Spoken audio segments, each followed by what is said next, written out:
Hello everyone, welcome and thank you for joining me today. It snowed last night in Kansas, not very much, but just a little reminder that we are deep into November and it is snowing and it's cold and I love it. So it's why we live in Kansas. You know, we have snow and then we have heat and then we have snow and we have heat and we love it. So this is November, the month that we are promoting coats, and it's a good thing. We are promoting the Mayfair coat for the month for So Confident, and I just filmed the class last Friday, and this Friday is the launch of the video. So you are welcome to order the pattern, which is a download pattern for the coat, and of course you are welcome to sign up for the monthly class. And of course, if you're a yearly member, the class will be yours coming Friday. Your prep letter went out last Friday, so hopefully you're getting your pattern ready and thinking about your project. We have 2 kits available, and in fact, we only have 2 kits left. You have a choice of either the black and white or camel and white. And I teach you all kinds of interesting techniques about this garment. I think it looks fairly simple, which it is to make, but there are some features to this that are a bit unusual. One of which is this 2-sided open collar with an interesting connection at the shoulder seam, a nice double fold hem, a placket that has these great tortoiseshell buttons. Your kit includes that, a pocket that's in the inseam, and an inverted pleat in the back. So lots of good things to learn in this class, and I hope you'll join us for the class and grab one of the last 2 kits that's available. All right. So I'm always intrigued by designers of various genres, not just fashion, but product designers, industrial designers, and I'm always intrigued by their processes. As many of you know, I've been talking about painting for the last couple of years, and a lot of what goes into preparing for a painting is sketching and making value studies and all of that. But all of that is happening on paper.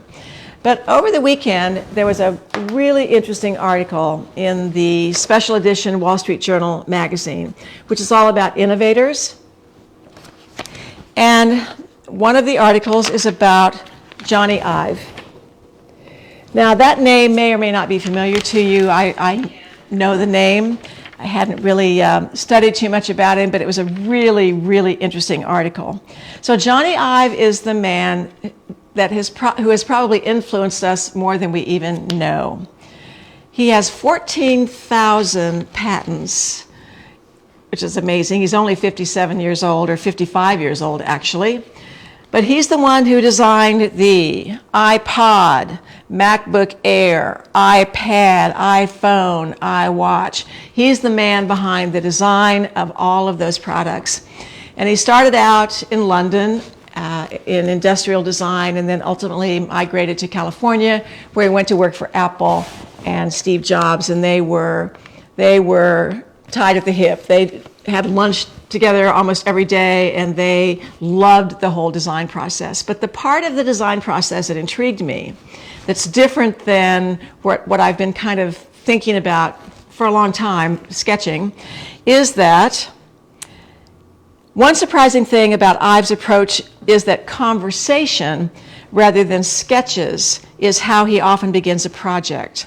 Thinking and then speaking about that thinking is the raw material he works with. Language is so powerful. If I say I'm going to design a chair, think how dangerous that is, because you've just said chair, you've just said no to 1,000 ideas. So he doesn't sit down and make a sketch of what he thinks is going to be an iPod. It's all about conversation and collaboration and people. And I think that's what happens actually here at the sewing workshop when I really get to thinking about it. I might be sitting in my sewing room and I'm a little bit stumped about what I want to make, what fabric I want to use, what fabric I'm going to use with what pattern. And sometimes when I'm alone, I just can't make all those connections. But the minute I come into the office, I get to talk to Erin, Betsy, Alex, Deb, Kathy, if she's in here, And just even talking and thinking and conversing about ideas, all of a sudden something lights up and it happens for me. I think the same thing happens even online with our sewing workshop platforms on Facebook and Instagram. And the fact that people are posting what they're making and using either our kits or fabric that they've purchased from us, or sometimes their own fabric, it opens up all kinds of amazing ideas about what to make. And that's kind of what we're doing today. We're having a conversation about what you can use an idea for a particular garment and some inspirations that go along with that. So I kind of buy into his philosophy. The whole conversation and thinking and people and collaboration is a big part of the creative process. So today we are talking about the Tremont Jacket, which is the jacket that I have on. And we've had the Tremont Jacket for a long time in our pattern line. Not a long time, but a few years. And it's been a printed pattern. But today we are launching the new digital version of the Tremont Jacket. Nothing's different about the pattern. It's just now accessible to those of you who prefer download patterns, and particularly our international customers who really, really love our digital patterns. We've noticed a trend over the last few years of an increase in our digital pattern sales.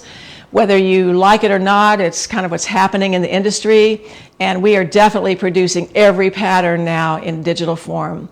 It used to be that we were preparing a pattern to be printed, and then we would get around to making the digital version of it. Now we have completely reversed that process, and we produce the digital pattern first.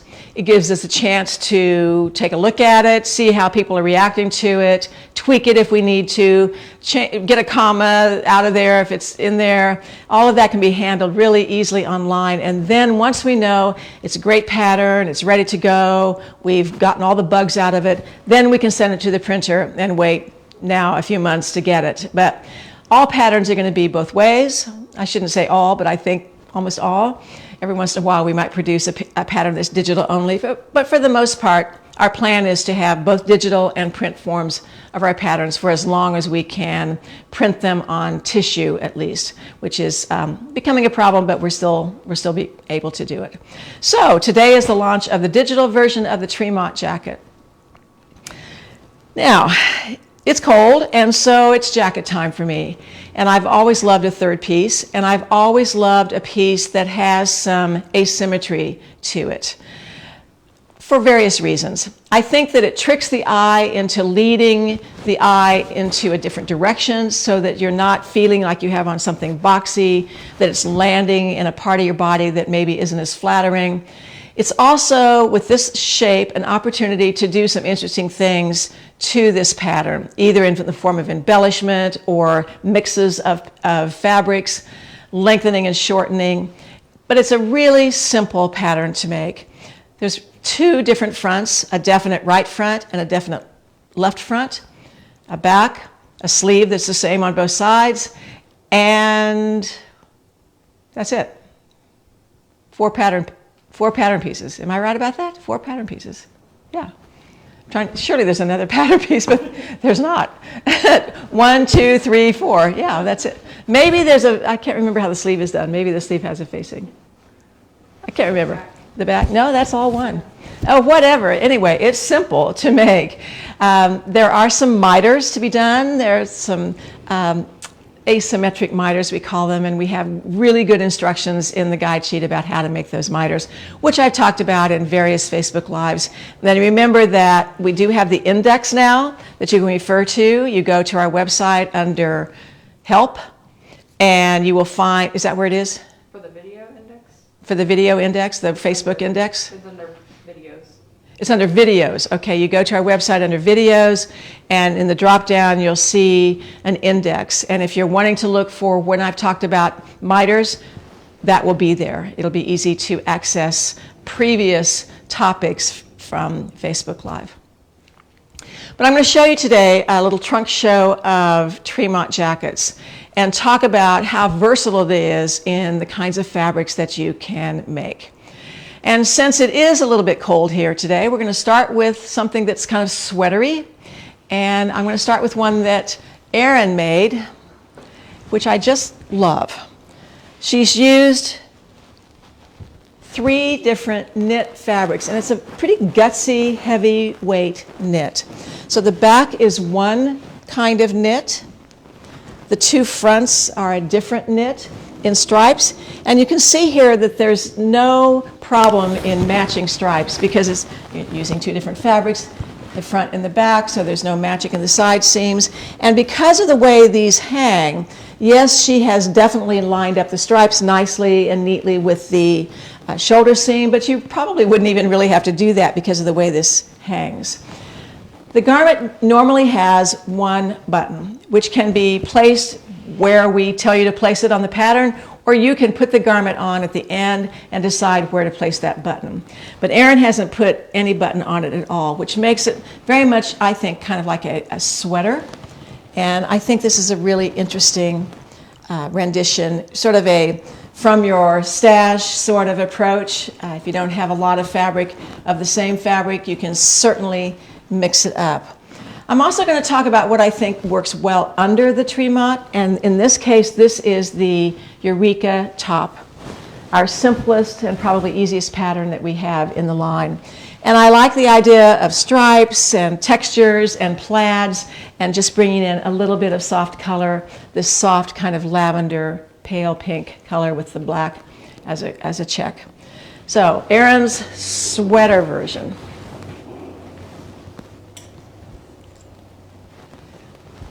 Now here's another one that's a tweed that is a blend. We don't even really know what's in this. We don't have this fabric anymore. In fact, I don't think we have any of the fabrics that I'm actually going to show you from the samples.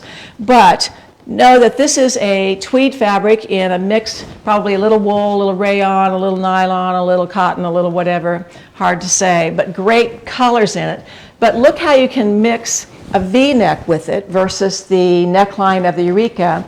This is the Noto tee with a V-neck, and this was a class in series 10, I believe. Am I right about that? So confident? I think it was either 9 or 10. Might have been series 9. Mm-hmm. So, but we in various places, and in fact, I've even talked about it on Facebook Live. You could also research that through the index of how to turn a round neckline, a crew neckline, into a V-neck. But I like the idea of mixing some prints with a texture and put a great button on it, a feature button.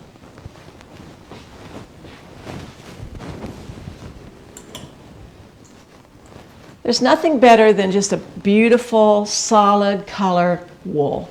This is wool crepe, so it has some texture to it, but it's just a luscious color. And here you can see it's buttoned up instead of hanging loose. The hem on this garment is a turned back hem, so the front is cut all in one and the hem turns back, and it connects to a band actually at the neckline. So the back band, so to speak, that's sewn here falls in line with the top stitching of the turn back of the front. It has a generous sleeve to it, so you can wear this over a sweater or something that has a little fuller sleeve to it. You can wear the sleeves down, or you can turn them up. Or as you can see in some garments I'm going to show you, you can also contrast this band with a different fabric. Put it under a simple Ann's tank in a fun print in a knit, and you have a really interesting garment. Now, while I have this hanging up here, every once in a while there's someone who's not really all that crazy about the 2 different levels of fronts. Well, remember, you can take the left front pattern piece and cut it twice and use that for the left and the right so that both hemlines would be more even. Now, I happen to like this, but not everybody does. So you could either do it left and left or right and right if you want 2 angles or no angles.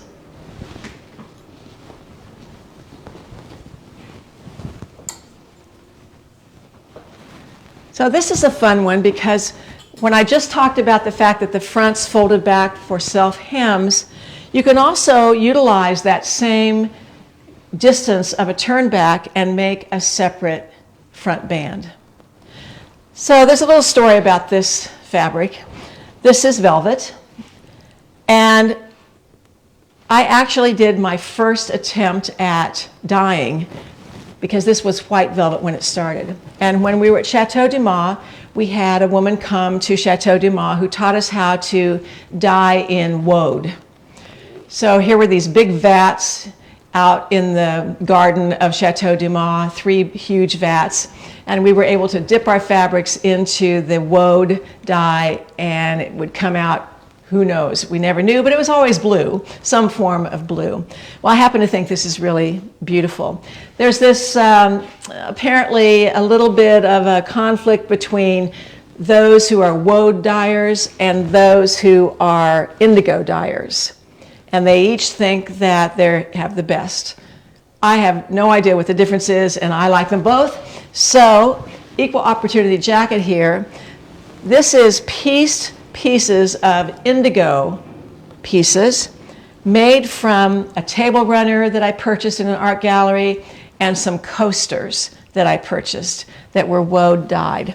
So I would bet that you have in your stash or your house or your basement or your tub, your plastic tubs, some scraps of something that can make a beautiful band. So of course you have to do a little bit of calculation here to figure out how wide this is. On the pattern, of course, we tell you what the hem allowance is. So you would draw a line as to where that hem started, add 5/8 of an inch to that so that you have something to sew to. And then you make a band that's twice the width of the finished hem and sew that to the front, and it connects to the back beautifully, and you have this nice contrasting band. In this case, one sleeve is velvet as a turn back, and the other sleeve is one of the indigo fabrics. But there's something really amazing about velvet, and I don't think you have to think of velvet as a super dressy fabric. I think you can wear this with jeans, casual pants, a skirt, whatever. Now in this case, I've put it with a little bit longer top. This is the Mix-It tank, and we've put the cap sleeve of the Mix-It top on the Mix-It tank. This is also in So Confident Series 9 as one of the projects where we've taken the Mix-It tank and done all kinds of things to it. This has also been lengthened a little bit. This is in a polyester crepe, so it holds its texture, but it makes a nice piece to go under anything, and particularly the Tremont. Now I've lined this in also a hand-dyed silk charmeuse, also woad dyed. I'm going to talk a little bit about linings and underlinings here in a minute, but I made this at first without any lining or underlining, and then I realized that the inside of this wasn't very beautiful. So I decided to line it, and I'm glad that I did because it changed the character of the garment, and it's much more beautiful to handle and to wear and to look at.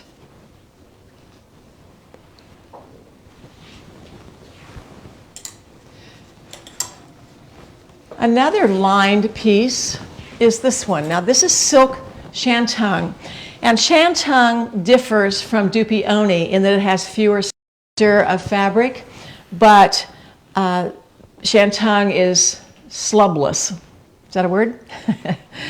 Now this is a class that Nancy Schreiber and I did at a couple of ASG conferences. This is a lotus flower design. I'll bring this closer to the, you want me to, yeah.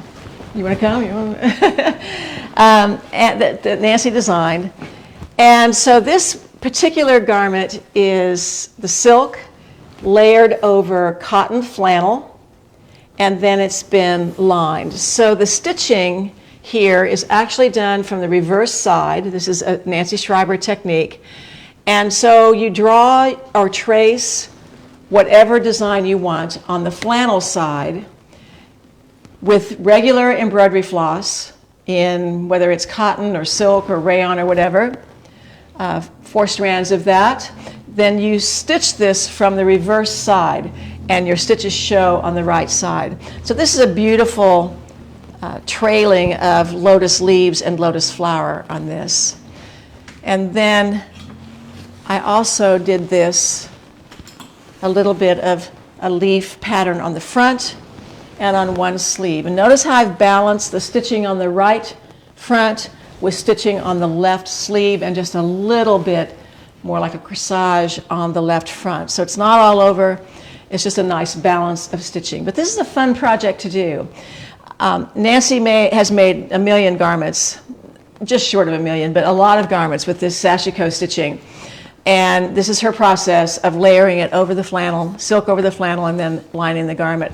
But she has garments that are stitched all over and garments that are stitched just in a few places. We actually have a tutorial that features one of her pieces, which happens to be a vest where she stitched it all over. And it's called Sashiko Tremont Vest. So you might want to check out that tutorial because it's really beautiful. Now this is a vintage button.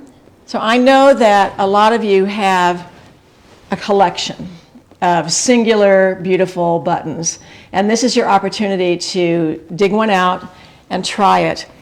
I've placed that a little bit lower than the normal positioning, but I also was just too chicken to make a buttonhole, so this is pinned on. Now one of these days I'll probably get around to sewing it, but I don't know if I'm ever going to make a buttonhole in this fabric. I could make a loop or some sort of a toggle, a Japanese sort of connection. There's all kinds of things you can do with cording and rat tail and self fabric and all of that to make a really pretty closure. But in the meantime, the pin stays. I've also lined this, so it makes a beautiful interior as well.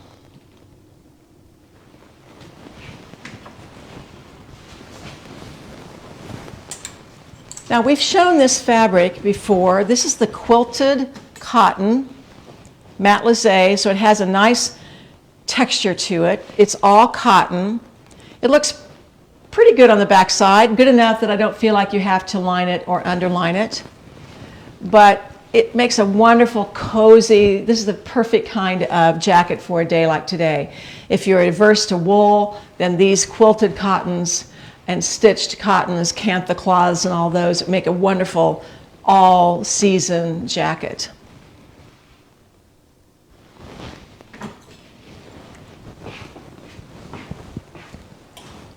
You also can make this as a vest, which I'm pretty crazy about, and particularly since I discovered on my trip to London that we're really seeing vests again, which I'm happy about because I love that 3rd layer, or even a 4th layer actually, if I'm really in the mood to be warmer.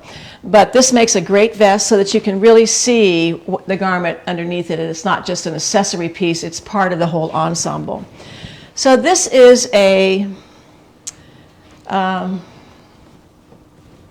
Terry? French terry? A this jersey? pattern. Oh, okay. Now you've done it. All right, we'll get it in a minute here. Okay, so it's part of the Odette. This is the Odette. Oh my gosh. Opal was in my head, and I knew that the wasn't opal right. is the other pattern in the same pattern, isn't it? That's a different pattern. Well, that's but it starts with an O. So what's with the Odette? It's the other flowy knit top. Ivy, Odette and Ivy? Odette and Ivy, yes. Thank you. I tell you what, this is bad when you have so many patterns in your line that we cannot think of the names anymore. And that is happening. I'm sorry about that. Even young Erin can't remember, so that makes me feel a little bit better that it's not just my mind that I'm losing in addition to other things. My hearing, my mind, you know, whatever. The Odette. So I love all the asymmetry that's going on with this panel that's at the bottom, and this is the garment that has one seam, like a princess seam, and then a dart on the other side. The whole thing is just so wonky and wonderful. I just love it.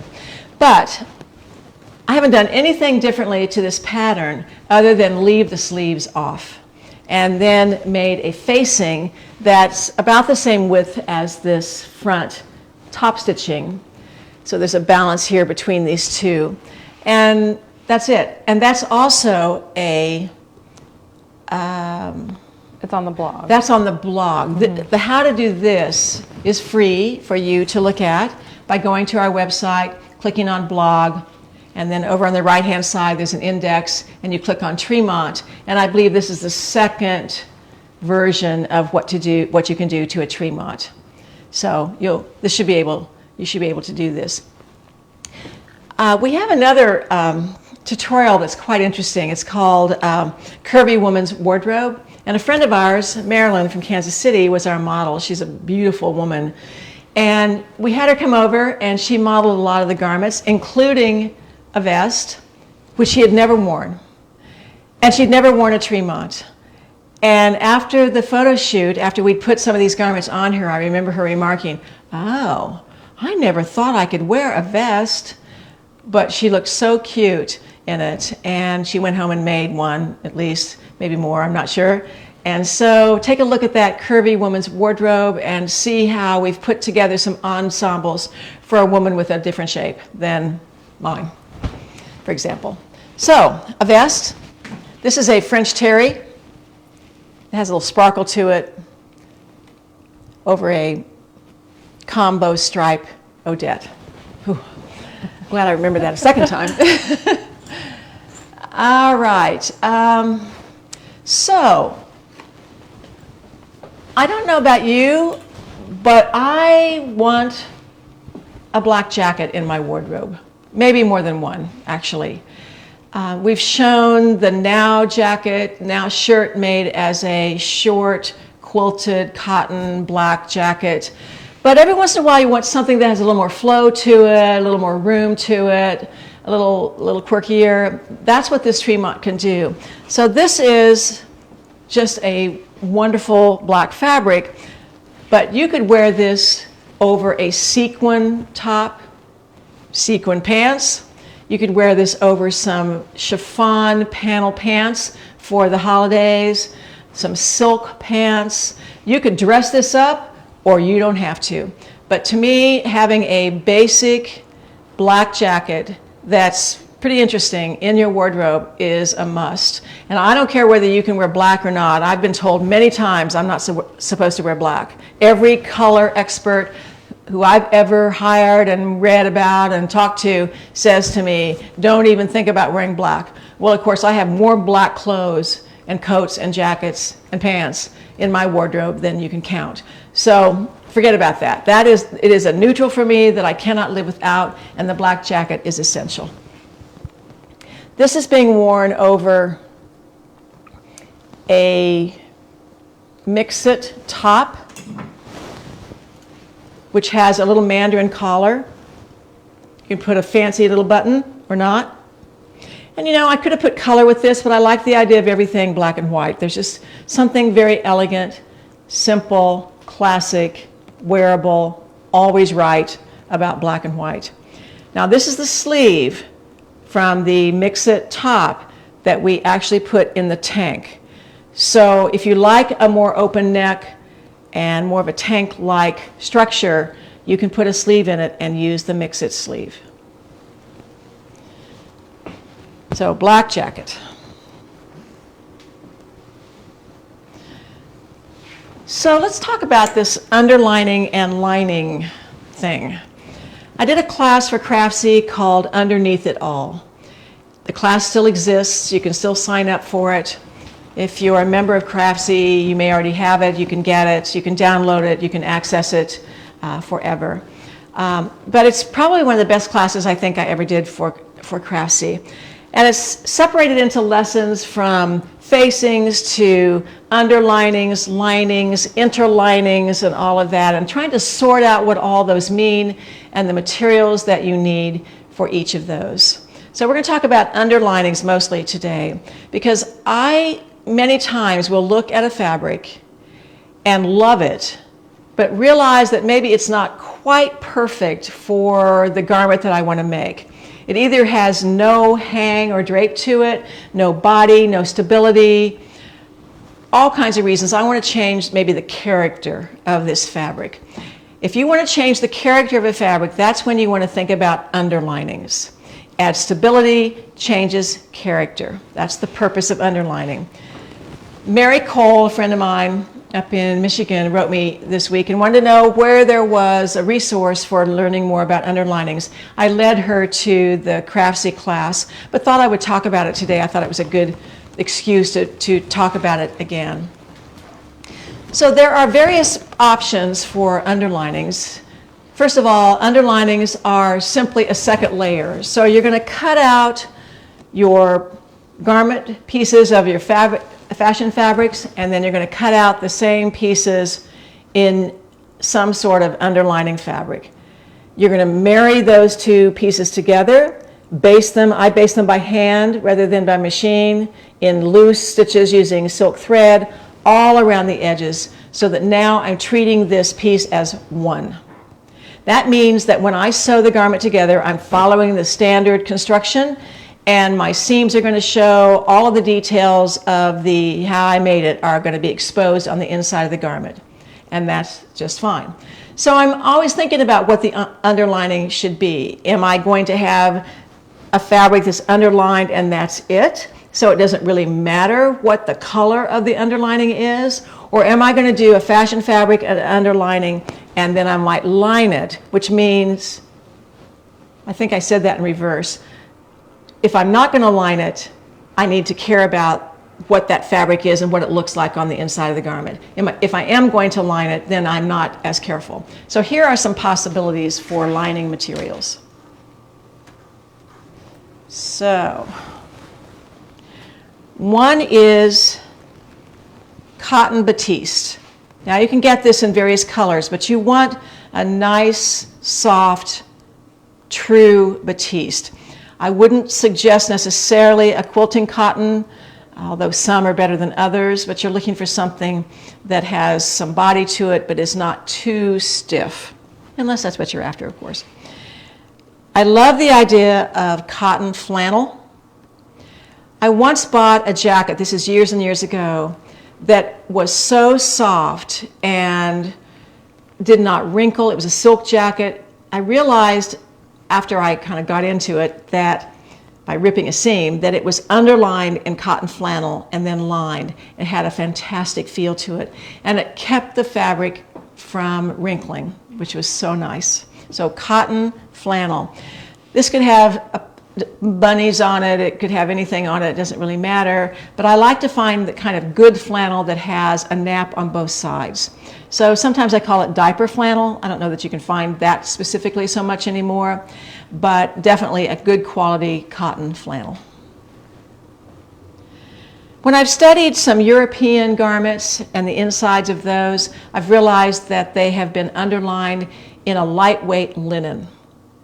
It's a totally different characteristic than anything that I've shown you, the batiste or the cotton flannel. It's a different character, but it's an option for you. Silk organza is another option, and I say silk rather than polyester. Silk organza has the ability to become a little more integral with the fabric that it's working against. It'll break down and not remain stiff. Polyester organza is always what it is. It's stiff. Muslin is a possibility. Good quality muslin. If you have some muslin and it feels kind of stiff, it probably has a sizing on it, and I would throw it in the washing machine and maybe get rid of the sizing so you have something that has a little softer feel to it. But I think the two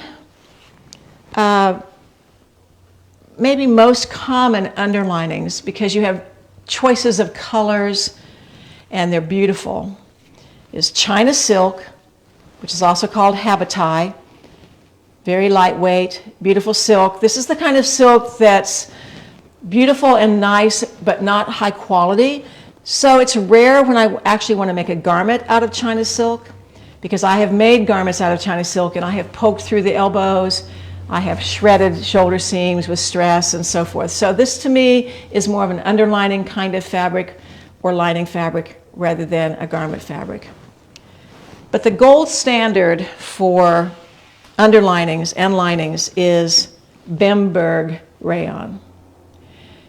This is the go-to material before pretty much anything else. So what happens is you want to make some samples. Have you heard that before? So for instance, this is a silk crepe that was so wispy it didn't have any drape or hang to it. So I made a sample of one that's underlined in silk organza and one that's underlined in cotton flannel. And I've sewn a seam. So this is what the piece would look like when constructed, because the seams would be exposed. So in terms of choosing, rather than looking at it, I want to feel it from the right side. I just want to look away, kind of feel this, and think about the garment, the style, the results that I want, the fabric I'm working with, and decide which one. Two totally different opposite ends of the spectrum. Once I choose which one I want, then I might want to consider if I want to finish the seams. So this is a very light wool challis that I've underlined in Bemberg rayon. But I knew that I wanted the inside of the garment to look really good. So I used pieces of China silk and Hong Kong finished the edges. And that makes a really beautiful interior for a garment, and I don't have to think about lining it. If I'm leaving the seam exposed, like this one, chances are I can either choose to finish it with a serger or whatever, but the fact that I have white cotton flannel in here, I'm probably going to line this garment. So that's a little tutorial on underlinings and a little bit about lining. So do we have any questions? They'd like to see the velvet jacket on you.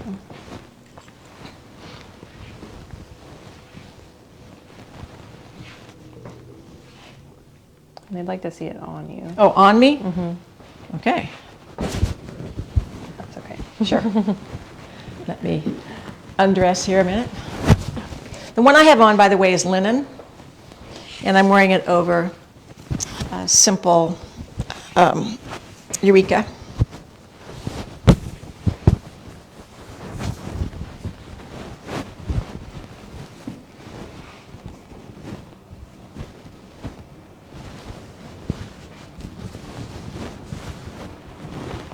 I'm gonna get the, if you could, I'm gonna go get all around. Okay. So if you want to turn around. Okay. Has a beautiful drape. Yeah, it has a fabulous drape. And then the shoulder on the Tremont, where does that hit on you? The shoulder is pretty standard, right at the shoulder. You can narrow the shoulder, you can widen the shoulder, but it's not a dropped shoulder by any means. But it's set in flat, I'm pretty sure. It is set in flat, that's true. Is it a stretch velvet, or what's the fiber This is content? we call it a silk velvet, but a silk velvet is rarely 100% silk. So that means it's rayon, but it's a rayon velvet. And what size are you wearing? I doubt if I know, because I made this a while back, but this is probably a small. Okay. Yeah. I can, so this is a small. I'll put on a large in a, how about that? Sounds good.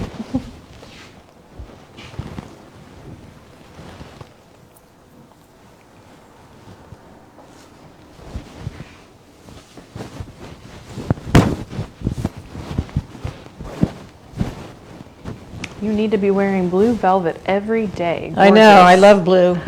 I'm learning to love blue. So even this shoulder is not, and this is 2 sizes bigger, is still, you know, pretty good. But I can wear this size too, I think. I think so. I think that So looks you don't really want good. to overfit this garment. Don't get crazy about all of the adjustments. It just is a garment. I've really never seen this garment on anybody that didn't look good. When sometimes at a So Kansas event, we'll have people here and they're trying on garments, and we'll put and somebody's searching for that perfect jacket pattern where they don't really have to mess with it much, and we'll put a Tremont on them. That's it. That is the garment that they're going to make. See what other sizes I have in here. Small. Okay, and now I'll put on a medium.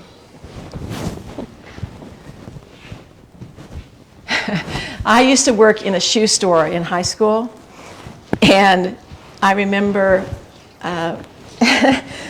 we would laugh in the back room. Most women can wear any size shoe that they like, comfort or not. I don't believe that. Those days are gone for me, but in the old days, that's the way it was. It's kind of like this jacket. If I like this black jacket in a medium, I'm wearing it. If I need a red jacket in a large, I'm wearing it. So if you were to make one today, what size would you make? I'd probably make a small, but I tell you what, this medium feels pretty good. That looks really nice. Yeah, maybe a medium. I don't know. I don't know. It would depend on the fabric, to tell you the truth. If I'm making a stiffer fabric, maybe something like this. This is a medium, and I consider this my size, so I must think I'm a medium in this. But in a stiffer fabric, I think I'm going to make maybe a smaller size. But a super drapey fabric like the velvet, or even this wool, I can wear a bigger size. And you said that's a wool? This is wool. Yeah. I like this jacket, actually. I would put this on, I'd wear a vest under it and a sweater and a t-shirt, and I'd be good to go. Until it's winter. Yeah. At least the winter's coming. And socks and leggings and pants and boots and a coat. All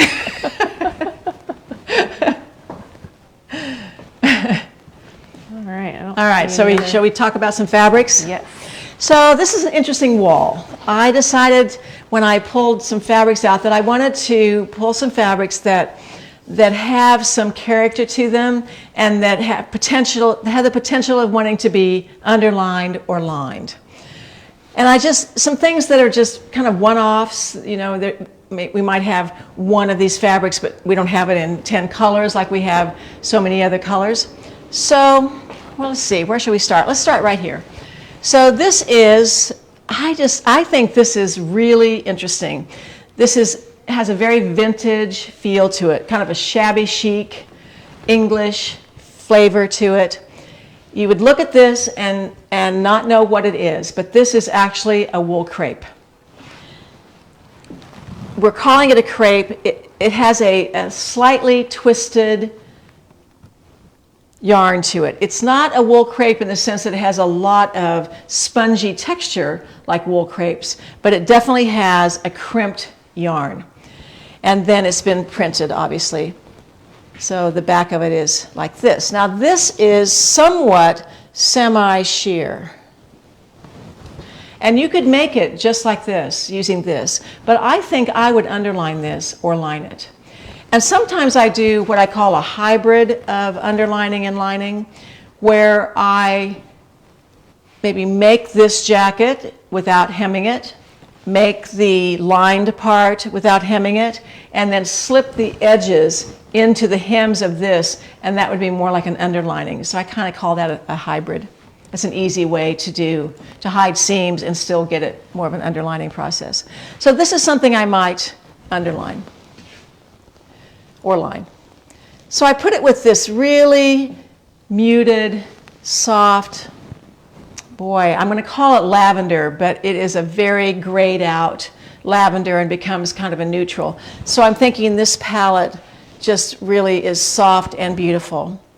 And I would wear this with some taupe pants or even some dark cream pants and just have sort of a same value look all the way down. But wool crepe. So then this red is actually a sort of lightweight coating. This is all wool and it has kind of a melton feel to it, but it has a little more of a nap to it. This definitely has a nap that you can move around, so you have to pay attention to that. But in terms of a jacket in a wool, it'd be great. You can also lengthen this garment, knee length, floor length. I've never done it, but I've seen it done, and it really is really cool when it's lengthened. You can also sew up the sides of this so that you don't have to do the miters. This seam could be all the way down. And if I were making a long coat, let's say a below-the-knee coat, I would sew up these side seams completely and ignore the miters. But can't think of anything more beautiful than a red wool coat, and lining would be great. So if you made a mix-it shirt or top or tank,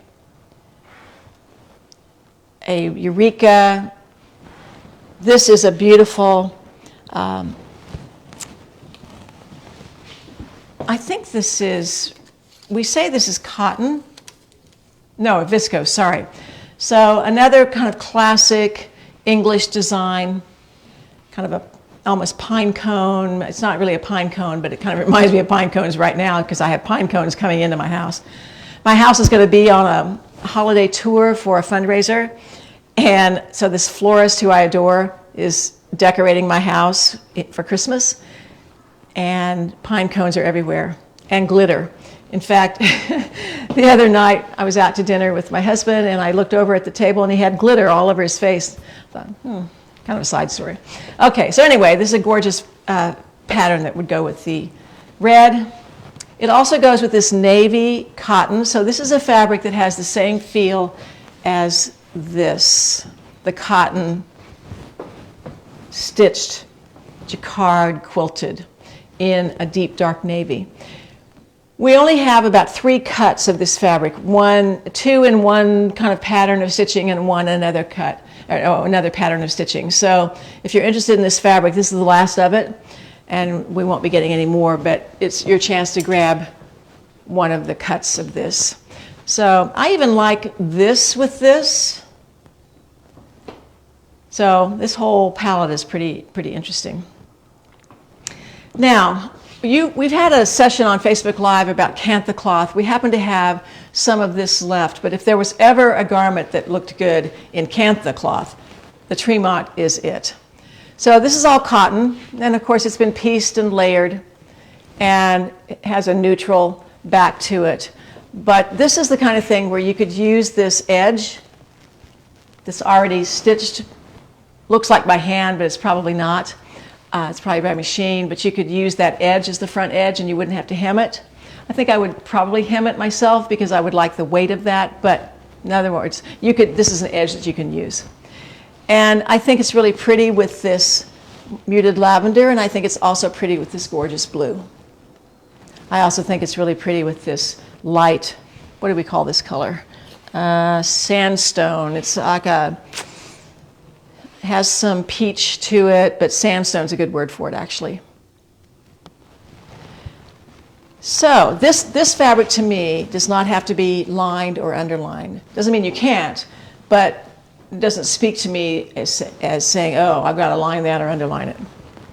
But this one does say something to me. So this is a very unusual fabric. This is a double gauze in cotton. It has that classic William Morris, the English designer, pattern to it. It has a Liberty of London look to it. This is from England, but it's not a Liberty of London and it's not William Morris.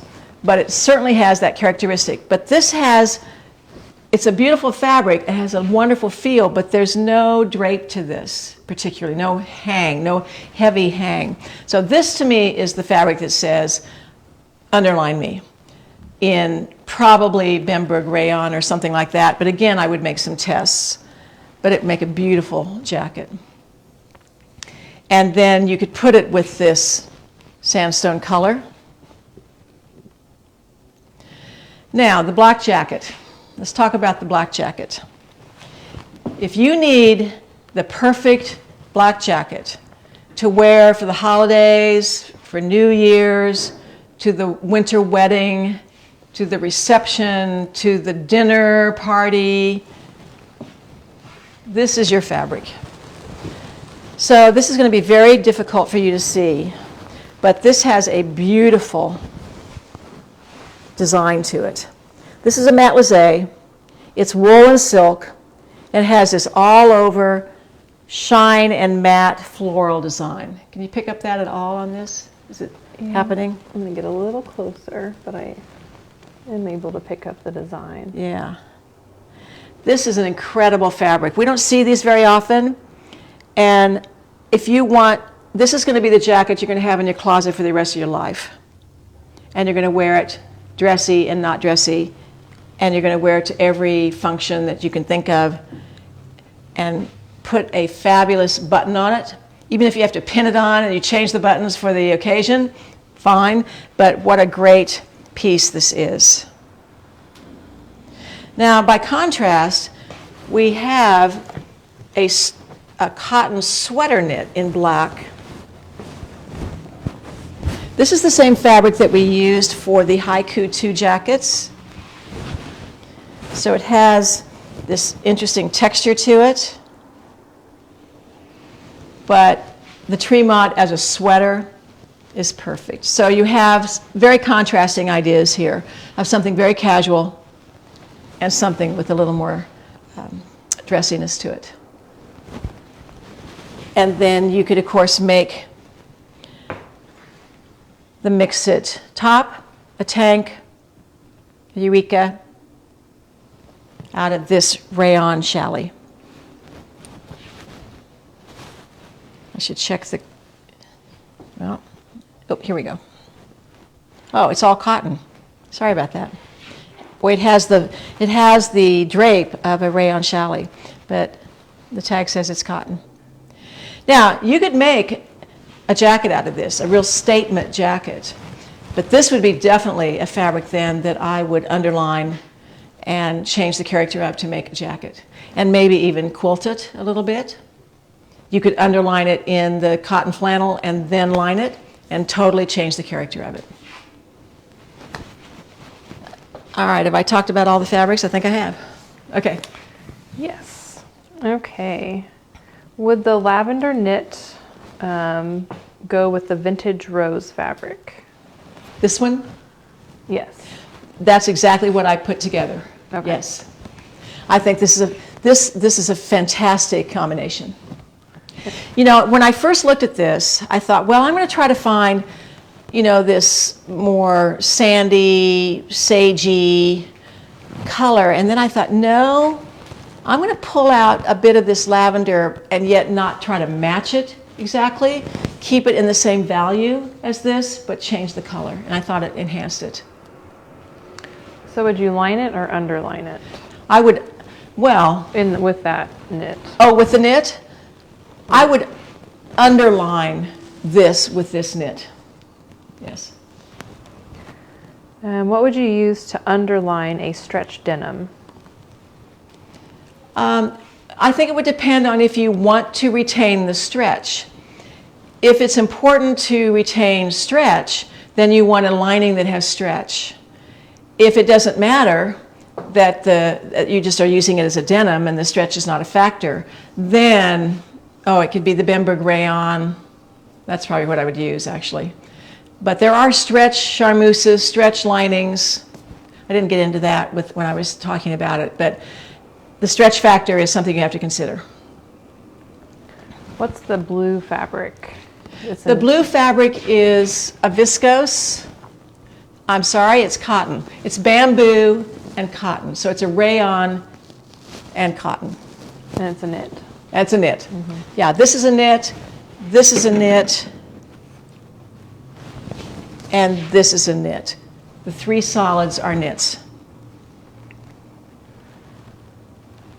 What color lining would you use for the beautiful black silk fabric?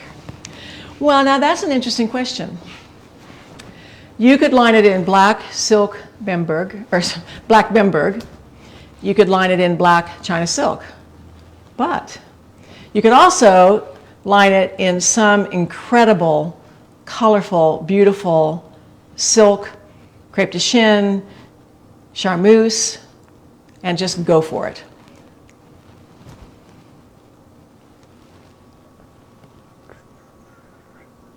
Should we see I mean, would you have to line it or underline it? Should we see the No. front and the back, or the right and the wrong? Let's get this out of here. So the front definitely has a light and dark characteristic to it. But the back side also looks good. It's more of a has a stitched quality to it. And so you would not have to do either one. You would not have to underline or line this. Can you hold out the wrong side as well? Yeah. Okay, so this is the right side. Get a good view of the whole thing. And this is the wrong side.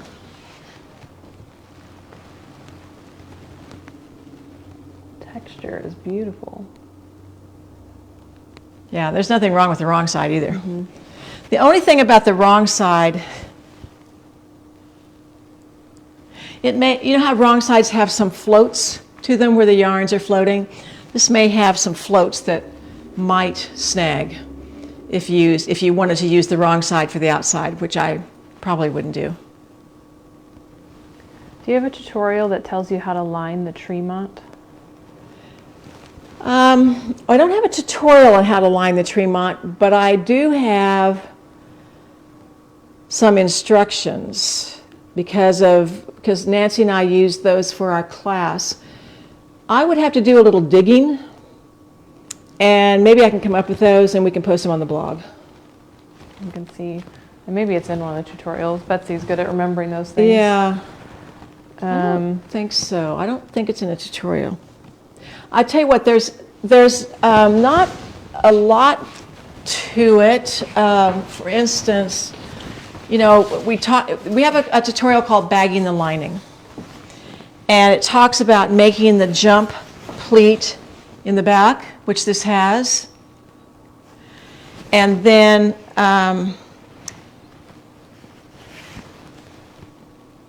I hand stitched part of this through the vent.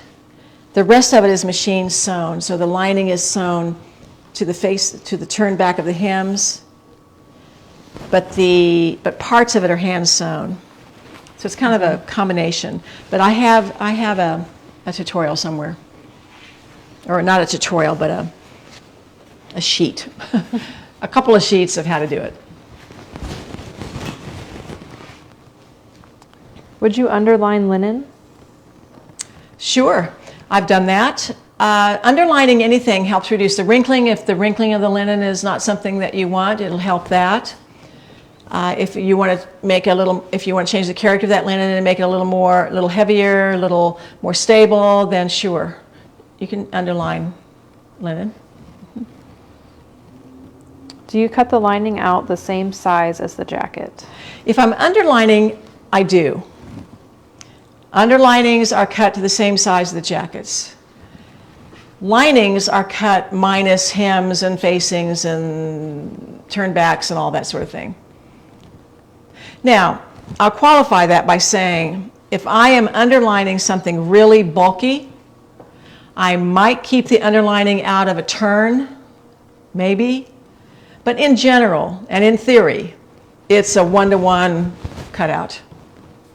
But I don't underline facings, collars,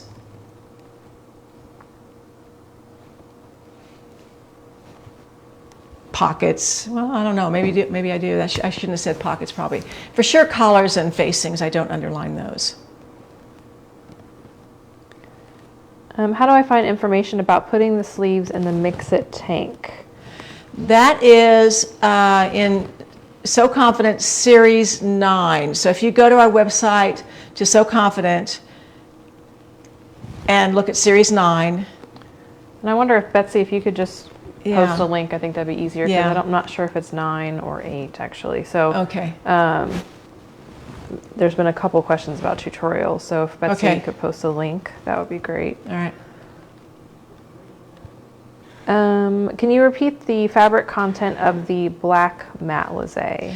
This is, let me get the proportions here, the percentages, but it's wool and silk and something else. Let's see what it is here.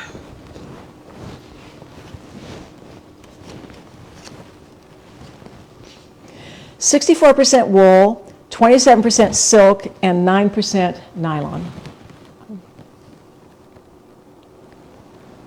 It's by Gucci, by the way, if you care about such things.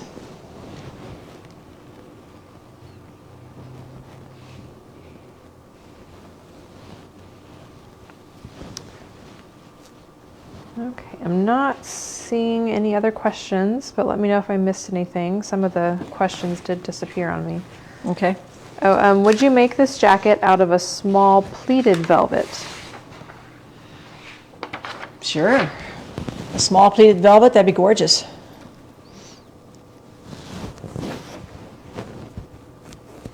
So if you're using Liberty of London, I assume they're cottons, would you need a lining or an underlining? If I was would making underline it? a Liberty of London. Okay, that's all I see. Okay. So, all of the fabrics on the wall are 20% off for the next week. We are also adding all of our lining fabrics. We have a lot of colors of Bemberg rayon, and they're on sale, which I don't think we've ever had on sale, ever, at 15% off. So we have some tutorials three tutorials that relate to the Tremont. One's called Tucked and Trimmed Tremont. One's called Sashiko Tremont Vest.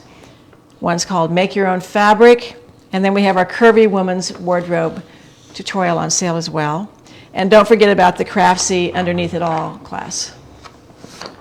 Okay. There was one more question about the gauze print.